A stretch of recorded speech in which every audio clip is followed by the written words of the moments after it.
I'm not crying, you're crying. It's not me, it's you. Those are your tears. Those are your tears. Okay, let's talk about the finale of Mandalorian Season 2, The Rescue. Holy shit. God. I can't believe it's done already. I mean, didn't this just fly by? I mean, like, I just feel like the new season just started, and now it's, like, wrapped up. It's so crazy. But there's a lot to talk about, and I especially want to know your guys' thoughts on a lot of this, because I know there's, obviously I really like Star Wars, but there's a lot more diehard Star Wars fans than me out there, and I'd love to know your thoughts on this episode. But let me go through my notes and, to tell you what I thought of this one. First of all, the shots in this one are really good, and what I mean is it really feels like you're there through a lot of these scenes. Just the opening where Boba Fett's trying to get the ship there with the scientists in, and you see out their window just the ship slowly rise up above them. There's so many shots like that where it really holds just the right amount of time. It gets just the right angle. It kind of like, it's one of the things I really liked about Rogue One, is that it really made you feel like you were there, like watching this, like, like a viewer in that actual universe. So I like there was a lot of that in this episode. Speaking of which, I love the shot where they're gonna go get Bo-Katan. Is that her name? And you got the Mandalorian and Boba Fett. Both of their helmets come in. It's just this beautiful profile shot. It's just like, that was fucking badass. There's a lot of badass scenes in this episode. Okay, so this is where I need the real diehard Star Wars fans to clear this up for me. I thought Boba Fett, after watching the prequels, I haven't seen the prequels that many times, except for Revenge of the Sith. I actually like that one. I got the impression that Boba Fett was the son of, was it Jango Fett, the one from Attack of the Clones? But they dropped the line, it was my father's armor. Oh, you mean the donor? So was he a clone? Was he one of the first clones? I completely missed that, but again, maybe that's because I don't watch the prequels that much. So is that what it was, or did I miss something else? Is it something I'm just completely missing? So sorry I missed that. Like I said, I don't watch the prequels that much. But that was interesting, or maybe it's an art backstory I'm not aware of. I'm not sure. So at first, I say, because they talk about the Dark Troopers, and they say we had to get rid of the human element. That was what was missing, from our soldiers and stuff. It's like, I don't know, you look at the stormtroopers, there's other...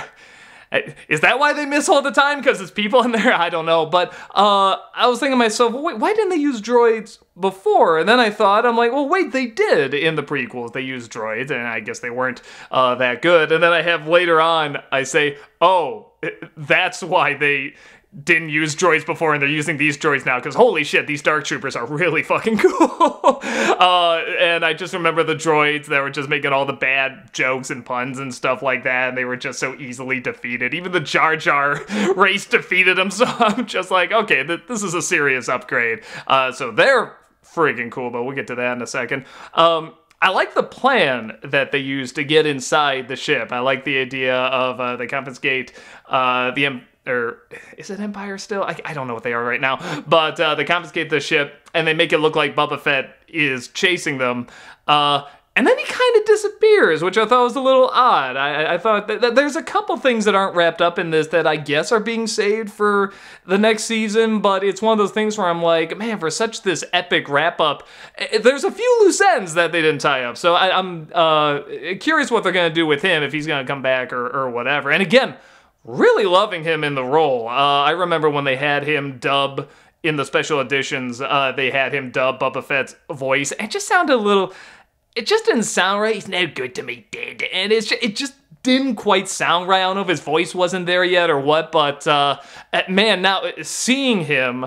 it just the look of the guy and how he holds himself and everything, and then also like I don't know if his acting's gotten better or just his voice got more intimidating, whatever. But like he works, man. He really works. Again, it's so funny because I was talking about, I don't know, bringing back old characters and stuff, but it's like, I kind of really want to see more of him in the show.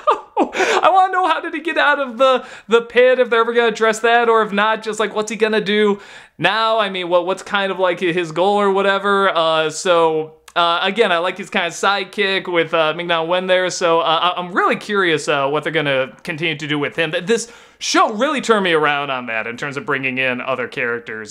For the most part, well, we'll get to that in a second here. Did Boba Fett's lasers on that ship always sound so lame? They sound like Tweety Bird, you know? Like, that's... All the lasers in Star Wars sound amazing, and they all have these unique sounds. I'm just like, was that the one that Boba Fett's ship always had? That's such a weird sound. So, that's like one of the few nitpicks I have about his character in it. But maybe that was always the laser sound. I don't know. Dark Troopers apparently have dubstep as their theme. That was interesting. I think it works okay, especially because they are just these different kind of life forms, and so you need music that sounds very different. The music's already been a little experimental in terms of the sound. It almost has kind of a retro techno 80s sound to it, but not throughout the whole thing, just in certain areas where it seems to match. And so I thought it was okay.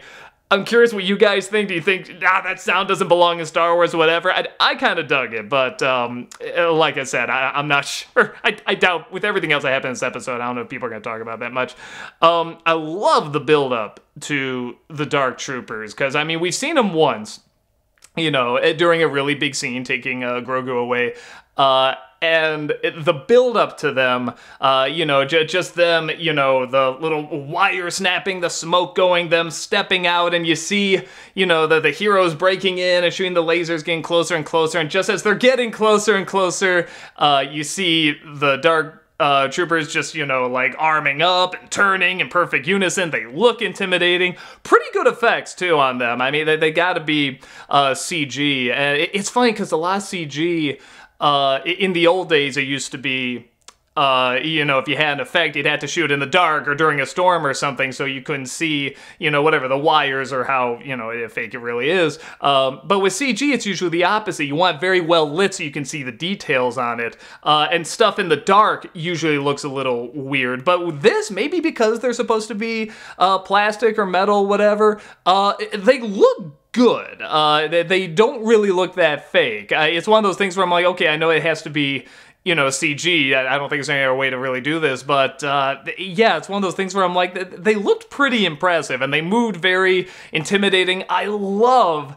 At first I was so pissed off, because you start with just one trooper that gets to the door, Mando fights him, and it's a great fight, but then the others are just sucked out the airlock. I'm like, really? After all that build-up? And then later...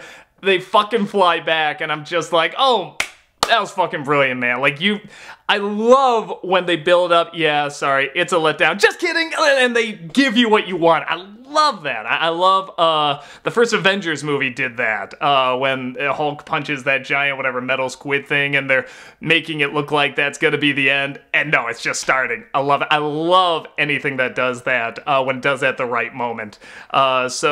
Totally dug that. The dark trooper hitting Mando over and over in the helmet. It's both really funny and really badass. Cause at first you're like, well, how long can this thing do this, just hitting the helmet? But then you see it starting to go more and more into the ship. So you're like, all right, this makes sense that you would keep doing it. But just the repetition of it was really funny too. And again, like Moff Gideon says, you know, you saw what one can do, imagine what a ton of them can do. So that was just, it wasn't just a fake out. It was a legit good build up to that. But they can't punch through glass? I guess it must be like, whatever, Imperial glass, so it's hard to get through, but I am kind of like, but they had an airlock just ready to, you know, suck them out? Why would you want something that's ready to suck out your most powerful weapon? Why would you have that? I don't get that. But that's Star Wars logic, you know, who cares? And then there's this... okay, so they talk about whoever has the Darksaber is like the wielder of the Mandalorian throne. I'm like, huh? And I'm sure that's from one of the other shows. Midichlorians kind of makes a comeback in this. I mean, I guess it kind of did before, because the whole thing was they wanted Grogu's blood. That was the main thing. We don't know exactly what for yet. Maybe it has something to do with that weird... a couple of episodes before when they're in that lab, you see that weird mutated thing in the blue case, and it's like, what was that? Are they creating a Jedi? Like, I don't know. Maybe they're just studying the blood to learn about the Force. I don't know. I'm curious to see what people think about that, because people hate the midichlorians. So I'm really curious if people are intrigued by that or turned off by it. I'm a little intrigued. I always kind of looked at it. At first, I hated it too. And there's a part of me that still kind of does, because again, it takes sort of the spiritual, religious element out of it. But they do say, like, water can be affected but by just feelings and like, I don't know. There's been like science that's like studied this about like water that can, that can be altered, or even plants like that can be altered through their interactions, and just like a person feeling it can raise the blood pressure. It can alter it. So I kind of like the idea that somehow like the blood can be altered by, I don't see it as like, oh, you're just born with it. I see it as like the Force, whatever, like alters your blood. That's how I see it. But it's never usually, as far as I know, it's not usually explained beyond that. So I give it that little bit of a leeway, but I totally get / still kind of side a little bit of like, you don't need it. Like just I like keeping it mystical. I like keeping it, more of a spiritual thing, as what a lot of people like about the Force. But I don't know, that's kind of my cheat to be like, okay, I'll work with it. Like I'll work with this, but I don't know, I've never been 100% on board with it, but that's my little leaning my way towards being okay with it. So again, this must be in the other shows. The whole thing about you get the Darksaber, and Moff Gideon, like he's fighting Mando. A cool fight. Mando defeats him, and then he's handing over the Darksaber to Bo-Katan, but Moff Gideon says, no, she has to defeat you. That's the only way you can get the Darksaber. He's like, all right, I give in. You win. Here, take it. It's like, no, it has to be through combat, or else it doesn't count. It's like, why? Because the story is just as important. Why don't they just make up a story? Everybody's there, but this could be tied into, like, again, one of the shows, like Clone Wars or Rebels or something like that. And a part of me is kind of wondering... So I'm assuming people that watch the show must know this, that this is a thing about the Darksaber, because everybody talks about the Darksaber, that's apparently seen Clone Wars, and I'm wondering if the whole thing about it is, if they saved it as one of the things they didn't talk about. It's like, here, I'm giving you the Darksaber, and she just looks at him. He's like, what? Take it. And then the Dark Troopers start to attack. That would have been a little bit more interesting, because then I feel like fans of the show, of Clone Wars and such, would know why she wasn't taken, and they're like, uh-oh, well, this is a problem. And then people who don't know it, just know very basic Star Wars, would watch and be like, what was that about? And maybe do research, or just wonder, like, what that's going to be in the next season. Having that in, again, it's one of those kind of loose ends that's like, well, what happens with that then? I mean, I guess that can be explored in another season, but it seems odd that, like, they just never address it again. It's like the same thing with Boba Fett. It's just kind of gone in this episode. So I didn't know how to feel about that. And again, let me know, is there a reason they can't just make up a story? Is it about the honor? Or is there actually, like, a physical reason? Like, will the Darksaber not work if you don't, defeat them in combat, whatever? I'm really curious about that, because I feel like there's ways around it, but again, I don't know much about the Darksaber. I haven't seen Clone Wars or Rebels or anything like that, so let me know if that's a thing. Again, Troopers coming back, awesome. It's such for a scene that does not have many. I mean, there's like fights in it and stuff, but for a scene that's mainly just these troopers coming and trying to open this door, it's an epic scene. And then when the X-Wing comes in, and you-know-who steps out and is fighting them off, and you see Grogu, putting his hand on the screen. I mean, it's like, all of that is just friggin' epic. I'm just watching, it's like, man, I am just so invested in this right now. And so, okay, you know what I think about having other characters from the, the main trilogy come in and stuff like that. This, I'm leaning towards is okay, because it's kind of the finishing point. It's kind of like the big reward at the end. And like I said, it's not quite like Hobbit, where it's like, Legolas, hello, and he just sort of does some stuff in the background, and then at the end they're like, I want to introduce you to someone named Aragorn. And he's like, okay, like, like, it didn't feel like that. It didn't feel like just fan service. It feels like this is a character that's clearly established, himself as this grand, Jedi and everything. He was trained by a creature that's like Yoda. It kind of makes sense for him to come in, take Grogu, and then just leave. As I feel like if that's kind of it, that's mostly fine. But so anyone that doesn't like the new trilogy, the sequel trilogy, you're gonna love that I say this.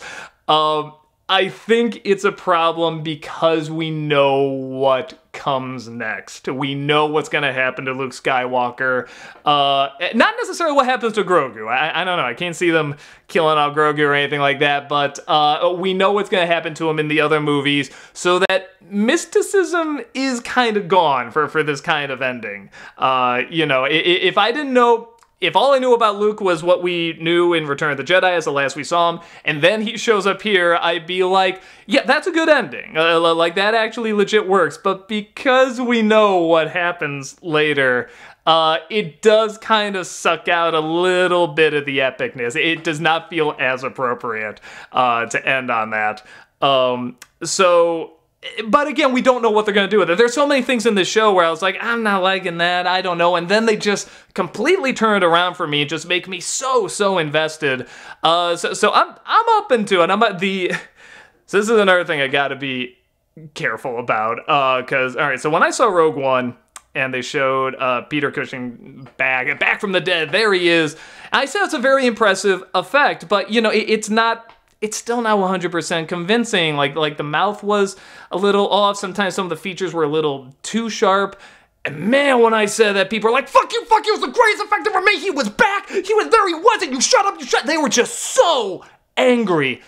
And now years later, people are going back, kind of correcting it, and they're like, yeah, let me try a deep fake on that face. This actually looks a little better now. And yeah, the more I look at it, it's kind of dated and stuff like that. So now we have something very similar here with young Mark Hamill, and it doesn't look bad. It doesn't look that great either, to me. If I'm right, I thought I saw some pictures of the guy that they had come in who looked very much like young Mark Hamill. Like he was gonna be the face, and then they went and CG'd over it to look more like him. I honestly think it'd just be cool if they just use that actor. If I'm right, maybe that's one of those internet things that's like, hey, here's the actor they're getting, and then that was just a rumor or whatever. But even if not, there's people out there that look like young Mark Hamill. And I'm kind of more down for just grabbing one of those actors. The technology is just not there yet. I admire all these CG wizards and everything working on it. I admire them trying to, evolve their craft and everything. But they also have budget. They also have time restraints. And there's also I just feel like we're not there. And I think this is another time we're going to look back years later and be like, oh, that looks bad. And right now, I actually think it looks okay, but you can still tell, especially like when he looks down, you see kind of the blurred lines there. Something about the mouth, like they never quite get that right, which is so weird because there's real actors there saying these lines, but something about when they have to, I don't know if they can't get the lips right, or they look a little too flat, or they kind of look like the Incredibles, with their mouths and stuff like that. Like, something about that they never quite got right. So I admire them for still trying and pushing the technology and everything. It's not there yet for me. I would have preferred just getting an actor who looks like him. I think we would know he has the black glove, he has the green saber, he's wearing the outfit. That makes sense to me. The other thing I was wondering, too, because I was bringing up how, now we know what happens in the sequel trilogy, it does kind of suck out the magic of this scene. Would it make more sense if they just made up another Jedi? Like, would that kind of suck more people in? Like, who is this? What's the story behind this person? This other Jedi, make up a completely different name, not from Clone Wars or anything, just totally make one up. And at least for me, that would suck me in more. It'd be like, who is this character? It doesn't have to be a son of Skywalker or anything like that. I mean, just like a completely new character, has no connection to Skywalker, Solo, anything like that. I would be probably more sucked into that. But I'm not as against this ending as I thought I would be. Like, if you told me what actually happens in this season, again, this is actually very true of Mandalorian. First season, if you told me, well, it's about this bounty hunter, cool, that looks after this baby Yoda, are you fucking kidding me? Oh my god, that sounds awful. And it was great. If you told me in this one, well, he's back, he's still got baby Yoda, cool, but you know, all these characters from Clone Wars come in, Luke Skywalker's gonna make an appearance at the end and stuff. I'm like, oh god, what? Don't do that. And it really worked for me. Like, I really dug it. And again, it makes me want to go watch Clone Wars, which I think is the idea. But yeah, and I'm going to, by the way, next year. I'm going to watch it for Disney-cember. But it's one of those things where I like the way it won me over. I still... With Luke, that's the only thing where I'm mostly for, because like I said, that is kind of a good epic ending. It feels right for Grogu to go with him. I kind of like the idea that Yoda taught Luke. Now Luke is going to teach this Yoda-like creature. So I really dig that. And it does raise a lot of questions. What's going to happen to him? Because we do know what happens to Luke in the future. So I'm kind of down for that. Like I said, I'm leaning more towards I like it, but man, there's making up a new Jedi would have been cool too. But maybe, again, I'm not a diehard Star Wars fan, so maybe there's a whole history, legacy, whatever, that like you don't touch, and there's a reason why. I don't know, but that's something I was leaning towards. Shit, man, this got me choked up. I didn't quite cry, but I was pretty damn close. It's when he takes the helmet off, which, again, man, it just makes me realize more and more what a mistake it was to have him show his face in the first season. Because even in this one, like, I like the first time he shows in the second season, because that did make sense. You know, it's one of those things where it's like, yeah, that did add up, but also imagine if he didn't show it in the first season, and then he also didn't show it in that other time. They just wrote that out. Which, great, you would have missed something there, because that's a really good scene. That's a powerful scene. It does kind of tie into later with this scene. But man, you just never saw his face until now. Until Grogu is touching the helmet, and he just takes it off almost without even thinking, with everybody there. Like, that would have just been... holy shit! Like, that would have just been perfect. But as is, it still got me choked up, man. I thought that was really good. And didn't even dawn on me. I'm like, oh yeah, I guess Grogu probably hasn't seen his face, has he? Like that's like a really big thing. So, and no dialogue, no talking, just him taking it off. You know, him looking at this fucking Muppet, again, just what they can do with puppetry, what they can do with effects and technology, that can just really tug at your heartstrings. Just so phenomenal. So I really like that. There's still, you know, unanswered questions. You know, okay, what are they going to do with Moff Gideon? What's going to happen with that Darksaber? And it's weird. It didn't quite feel like, you know, we're going to find out, wait for it and stuff like that. I mean, to a point where I'm like, this is the finale, right? It sure feels like the finale, and everything I looked up says, yeah, there's going to be 8 episodes. I mean, it feels like a good point to stop, but like, where's Boba Fett? Is he coming back? Whatever. So maybe that's just the idea, like they're setting it up for another season, and or even spin-off shows. I hear so Katana's going to get like her own show now and stuff like that. So again, all the more reason for me to watch Clone Wars. So, yeah, I really thought it was a good ending. The whole season I thought was really good. I think the one kind of gripe I have with how it's structured is they had sort of the side quest episodes early, and then like every episode after that were sort of these big, you know, epic episodes that had like exposition dumps and stuff like that. I probably would have liked it if they spread it out just a little bit, because like I said, it feels like it just